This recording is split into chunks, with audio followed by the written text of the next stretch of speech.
तो एकाग्रता प्रथम दृष्टया आप अपने हृदय में बना के रखें, जरूरी है।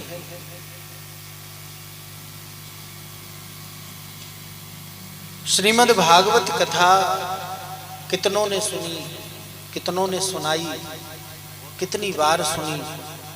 एक एक श्रोता ने सैकड़ों सैकड़ों बार कथाएं सुनी हैं। ऐसा होता क्यों है कि इतनी बार सुनने के बाद भी मन तृप्त नहीं होता है, कभी मन भरता नहीं है। एक बात सोचिए, यदि भर जाएगा मन तो वह कथा फिर भगवान की नहीं रहेगी, वह कथा तो साधारण मानव की हो जाएगी, वह तो व्यथा हो जाएगी जिससे मन भर जाए। मन उसी से भरता है जो क्षणिक होती है, जो अनंत नहीं होती,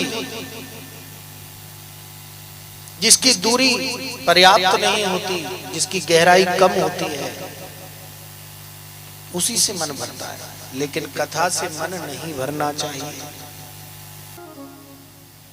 ये अनंत की यात्रा है। ये कोई छोटी मोटी मंजिल नहीं है। ये अपने तक पहुंचने का मार्ग है, स्वयं तक पहुंचने का मार्ग। श्रीमद् भागवत कथा अध्यात्म से भरी हुई है, अमृत से भरी हुई है, ज्ञान से भरी हुई है। शांति का धाम है श्रीमद् भागवत कथा। एक बड़ी सुंदर बात कहते हैं, उसके पास कोई दरिद्रता नहीं भटकेगी, कोई नहीं, कोई कष्ट उसके पास नहीं है। कहने का मेरा आशय यह है कि बहुत विद्वत्ता भी सब कुछ प्राप्त नहीं करा सकती है, लेकिन श्रीमद् भागवत का आश्रय जिन जिन ब्राह्मणों ने लिया, जिस गृहस्थी ने भी लिया, वह आनंद से ही दिया। कोई कमी उसके जीवन में ना रही, काम सब बनते चले गए, क्योंकि यह कल्प वृक्ष है। संतों ने कहा कि भागवत कोई किताब मात्र नहीं है, श्रीमद् भागवत कोई पोथी मात्र नहीं है, श्रीमद् भागवत तो एक वृक्ष है जो जिसके नीचे बैठने पर मन चाहिए इच्छा पूर्ण होती। निगम कल्प तरोर गलितम फलम, ये आगम निगम से भरी हुई है, ये वेद पुराणों के ज्ञान से भरी हुई श्रीमद् भागवत है। इसलिए श्रीमद् भागवत को अवश्य सुनना चाहिए और कभी से अपने मन को भरना नहीं चाहिए कि बहुत सुन ली, अब नहीं सुनेंगे। श्रीमद् भागवत के श्रवण से ही मन पवित्र हो सकता है, बुद्धि वाणी पवित्र हो सकती है। तो अच्छे का संग क्यों छोड़ा जाए? बार बार मिले, जितना मिले उतना अपने जीवन में इसका श्रवण करके मनन किया जाए, हृदय में उतारा जाए। मैं आपको एक बात बताऊं कि श्रीमद् भागवत बड़ी चमत्कारिक ग्रंथ है। इतना चमत्कारिक ग्रंथ है कि इसका वाचन जहां होता है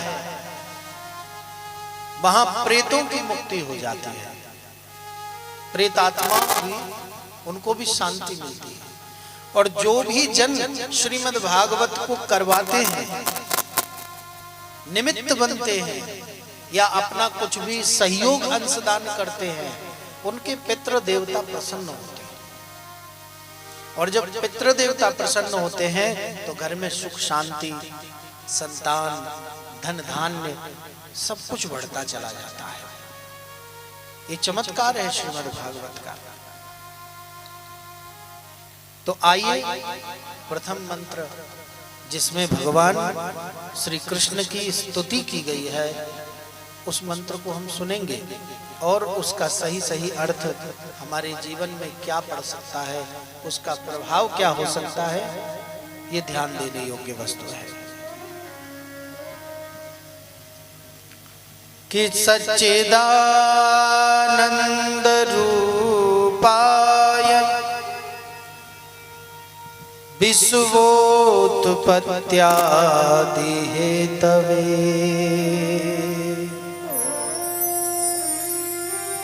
तापत्रय विनाशाय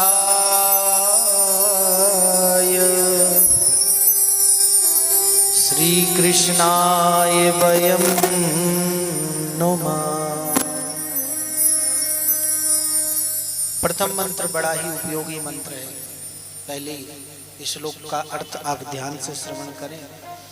पहले श्लोक में पहले मंत्र का पहला ही संदेश, सभी लोग बड़े चिंतित रहते हैं कि भगवान दिखाई नहीं देते।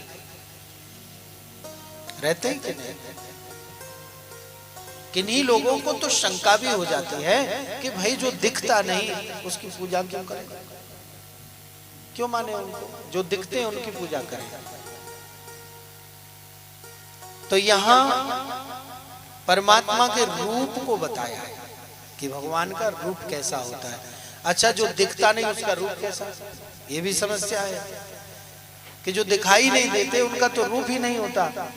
इसका अर्थ यह है कि नहीं, परमात्मा दिखाई देते हैं, पर दिखाई उन्हीं को देते हैं जो देखना चाहें।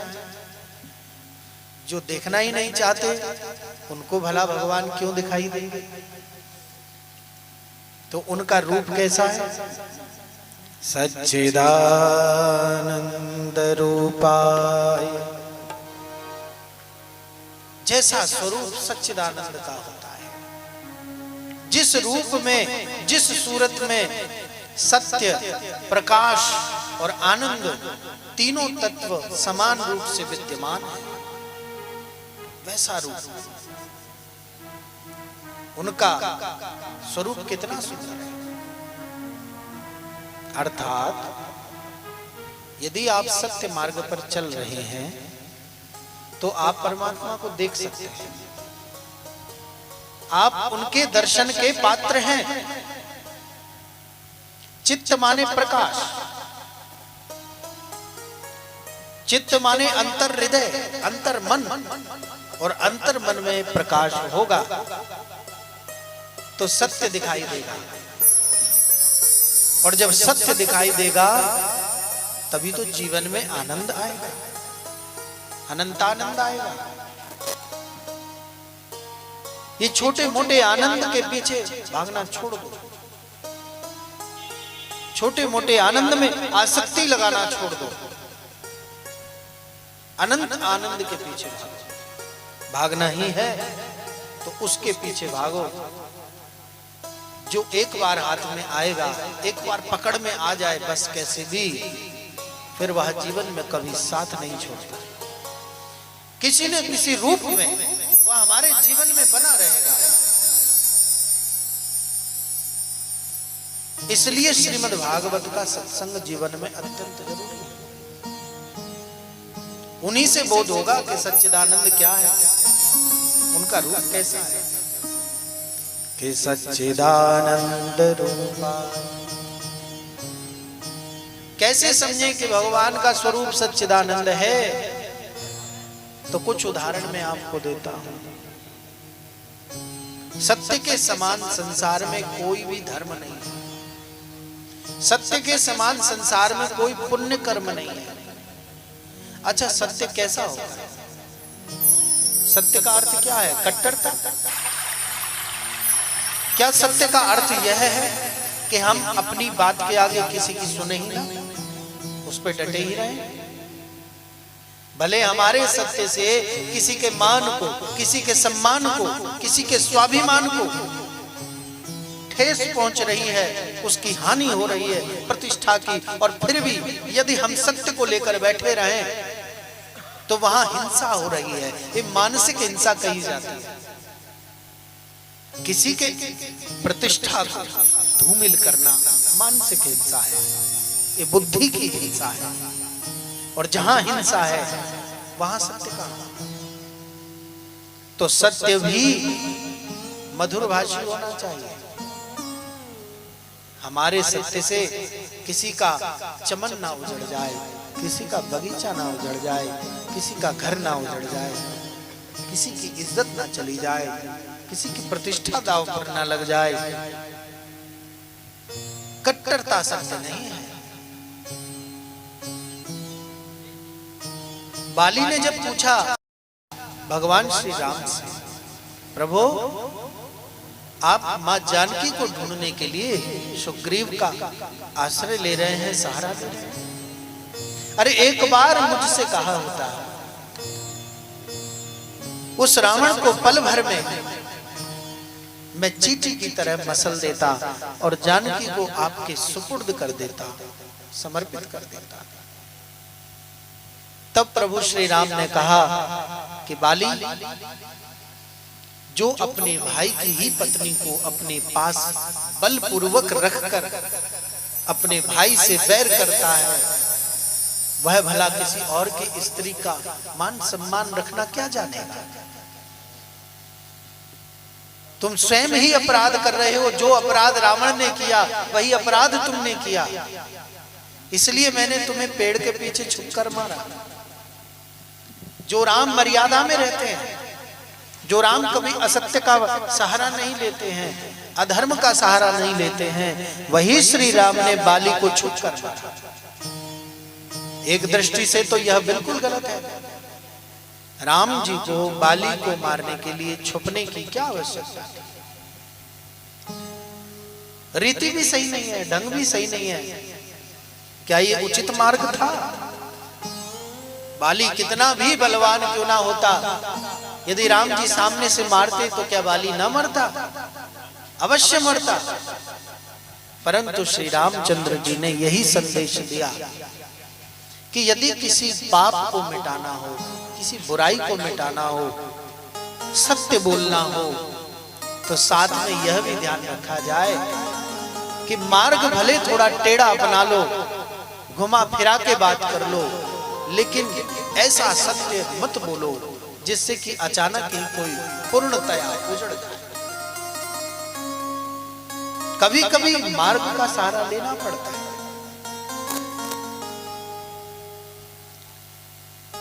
गाय की हत्या हो रही है, गाय के पीछे कोई भाग रहा है मारने के लिए, तुम मार्ग में खड़े हो और यदि तुमसे पूछा जाए गाय का पता, तो वहां सत्य बोलना हिंसा है, वहां अहिंसा नहीं। ये सत्यमेव जयते तभी होगा जब सत्य को भी हम समझेंगे। अरे सत्य को समझने के लिए बुद्धि को भरने की जरूरत नहीं है, उसको तो महसूस किया जाता है, उसको तो उसका प्रभाव हृदय पर डाला जाता है। बार बार हम कहें कि सत्य बोलो, ये सत्य है, वो सत्य है, सत्य ऐसा होता है, सत्य वैसा होता है, लेकिन चर्चा करने से आपको बात समझ में नहीं आएगी जब तक सत्य को आप धारण नहीं करोगे। धारण तो करो, लेकिन हम लोग इतने स्वार्थी हैं साहब कि अपने कार्य के लिए चाहे कुछ बोलना पड़े, झूठ बोलना पड़े या सत्य बोलना पड़े, हम उसका आश्रय लेते हैं। झूठ ऐसा ना हो जिससे कि हमारा स्वार्थ निहित हो, झूठ ऐसा ना हो किसी की हानि हो। बहुत ही ज्यादा कोई ऐसी परिस्थिति है तो वहां छूट भी है। आपत्ति काले मर्यादा नास्ति, ये मंत्र मैंने नहीं बनाया अथवा किसी साधारण मानव ने नहीं बनाया। ये एक मार्ग है कि कभी कभी धर्म संकट में यदि तुम फंस जाओ तो किसी के मान सम्मान की रक्षा के लिए या अपने प्राणों की रक्षा के लिए, अपने मान सम्मान की रक्षा के लिए कभी कभी वो मार्ग अपनाया जाए तो उसमें कोई अपराध नहीं। इसलिए सत्य को पहचाना, मन में धारण करो, कहां सत्य बोलना है, कहां असत्य, कहां झूठ का सहारा लेना है, क्यों लेना है। हमारे वृंदावन में अनेक वृद्धाश्रम हैं और बहुत सी माताएं हमारी कहती हैं, गुरुजी हमें तो लगता है बुढ़ापे में वहीं जाना पड़ेगा। हमने कहा जाना है तो अच्छी बात है, पर गुरुजी आप पता करके आइयो, आप तो वहीं रहते हो ना, पता करके आना कि वृद्धाश्रम में क्या व्यवस्था है, कितना क्या खर्चा है, वहां सब सेवा होती है कि नहीं। हमने कहा ठीक है, पर गुरुजी बच्चों से मत बताना। बच्चे पूछेंगे तो जब तुम मान लो वृद्धाश्रम आ गई और मेरे माध्यम से आ गई और बच्चों ने कभी खोज कर ली कि भाई हमारे माता पिता तो गुरुजी ने वृद्धाश्रम पहुंचाया, तो क्या जवाब देंगे। तो कभी कभी धर्म के लिए कुछ चीजें छुपानी पड़ जाती हैं। मीरा भी छुप छुप कर नारायण का भजन करती थी। मुगलों के डर से सूरदास, श्री हरदास, अष्टछाप कवि, कुम्मन दास, नंददास, तुलसीदास, ये सभी मुगलों के भय से ऐसा नहीं कि इन्होंने भक्ति छोड़ दी, भक्ति करते रहे, परंतु दिखावा नहीं किया, प्रदर्शन नहीं किया, छुप छुप कर ही करते रहे, भक्ति करते रहे। यही सच्चिदानंद है, यही सत्यता है। और जिस दिन आपने ऐसे सत्य स्वरूप को हृदय में बिठाया, ऐसे सत्य का संग करके जीवन यापन करने लगे, उस दिन वह रूप आपके हृदय में स्वतः प्रकट हो जाएगा, जिसे आप ढूंढ रहे हो। मंदिरों में, कथा कीर्तनों में, सत्संगों में वह स्वरूप स्वतः हृदय में वह छवि प्रकट हो जाएगी। सच्चिदानंद रूपाय विश्वोत्पत्त्यादि तबे। और वही परमात्मा जो हृदय में रहते हैं, हृदय में प्रकट होते हैं, वही नंद नंदन श्याम सुंदर इस संसार की उत्पत्ति करते हैं, पालन भी करते हैं और समय आने पर संहारक भी बन जाते हैं। तापत्रय विनाशाय, तीनों प्रकार के दुखों को मिटाने की शक्ति रखते हैं भगवान कृष्ण। श्रीमद् भागवत में वो शक्ति है जो हर प्रकार के कष्ट को मिटा सकती है। मैंने पहला ही श्लोक जो आपको बताया, सुनाया कि कृष्णाय वासुदेवाय हरे परमात्मने प्रणत क्लेश नाशाय। क्या नाश करना है? प्रणत क्लेश नाशाय। ये रोग भी तो क्लेश है, ये घर गृहस्थी के काम भी तो क्लेश है। यदि सब प्रकार के क्लेश मिटाना तो गोविंद की शरण में आ जाओ, ठाकुर जी की शरण में आ जाओ, कृष्ण की शरण में आ जाओ। इसीलिए संत जन कहते हैं कि सारे रोगों की एकमात्र औषधि है शरणागति। और जब तक शरणागति नहीं होगी, आप विश्वास मानो कभी भजन नहीं कर पाओगे। जब तक आप समर्पित नहीं होंगे, चिंता नहीं होगी, तो चिंतन कैसे होगा? बोलो राधे राधे। आपने कई बार सुना होगा लोगों से कि भैया चिंता नहीं, चिंतन करो, चिंता में तो शरीर जल जाता है। ये कहावत भी बन गई, लेकिन यहाँ उल्टी ही बात है।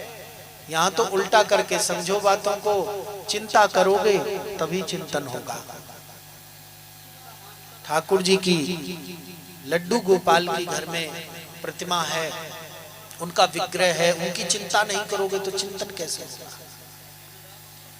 हमारे साथ हमारे लड्डू गोपाल आए, लेकिन और भी देव हैं, वो वृंदावन में ही है, अब जब हम यहां इनकी सेवा करते हैं तो उनका ध्यान अपने आप आ जाता है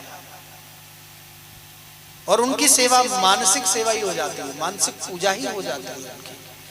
शालिग्राम भगवान की सेवा हो जाती है बैठे बैठे, वृंदावन में बैठे और यहीं से सब हो जाता है। वो होता क्यों है? क्योंकि हमें उनकी चिंता होती है, कैसे बैठे होंगे, भोग लगा होगा कि नहीं, आरती हुई होगी कि नहीं, वस्त्र बदले होंगे कि नहीं। अरे हमें तो भूख लग रही है, हम तो खा रहे हैं बढ़िया बढ़िया, वो पता नहीं बेचारे कैसे बैठे होंगे। ये चिंता किसकी होती है? ये चिंता अपने की होती है, जिसे हम निज मानते हैं, अपना मानते हैं। तो जब तक गोविंद में अपनत्व की भावना नहीं है, जब तक उनकी चिंता नहीं करते हम बच्चों की तरह, पति की तरह, अन्य रिश्ते नातों की तरह, तब तक जीवन में चिंतन आ ही नहीं सकता। इसलिए चिंता करो उनकी सेवा की, दास बनकर, सखा बनकर। श्री कृष्णाय वयं नुमः। बोलिए कृष्ण चंद्र भगवान की जय। आइए दो नाम संकीर्तन के करेंगे और फिर सच्चिदानंद भगवान की सुंदर कथा महात्म्य में हम प्रवेश करेंगे।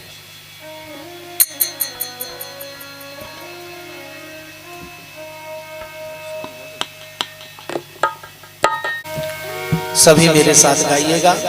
तालियों की सेवा जरूरी है, क्योंकि ताली बजाने से जो थोड़ा बहुत ज्ञान सूखा होता है ना जी, ज्ञान में जब तक कीर्तन का, भक्ति का गीलापन न डाला जाए तब तक वह पचता नहीं। बोलो राधे राधे।